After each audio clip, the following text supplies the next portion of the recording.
what happens next? Will we hear a response from Comcast, do you expect? Yeah, I think we'll see a response from Comcast. A response being a higher offer? A higher offer. Ultimately, we think an offer gets done somewhere in the 80 to 85 billion range.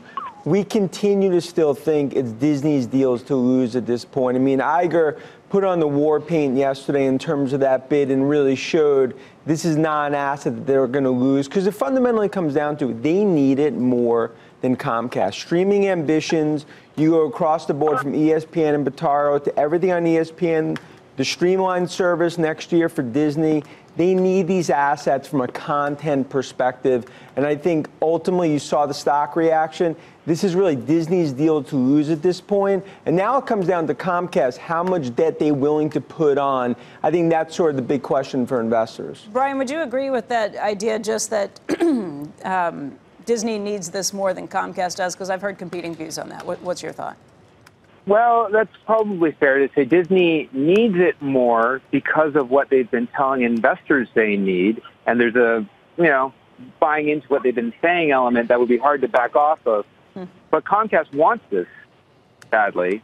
And I think they both genuinely believe and probably do benefit from this.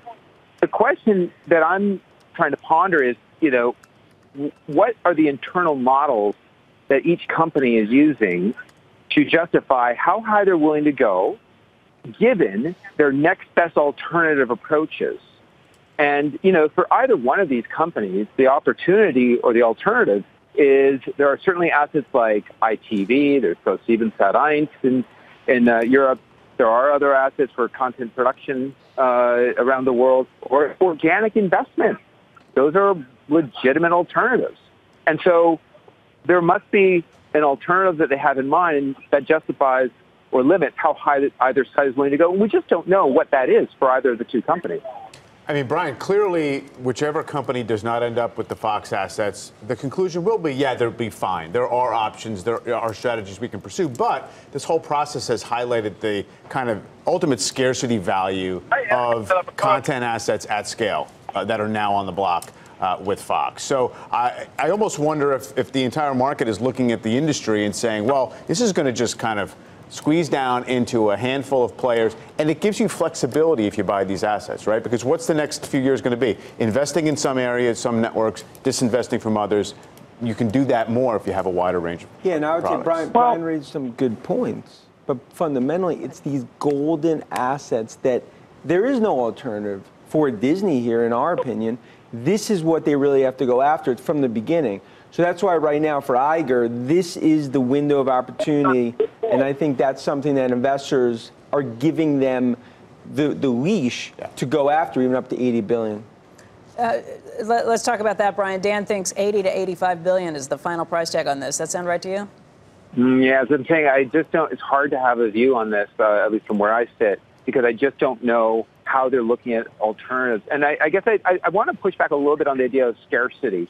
Okay. There is scarcity if you need a highly predictable, contractually locked-in revenue stream from content packaging. In other words, like cable networks in Latin America.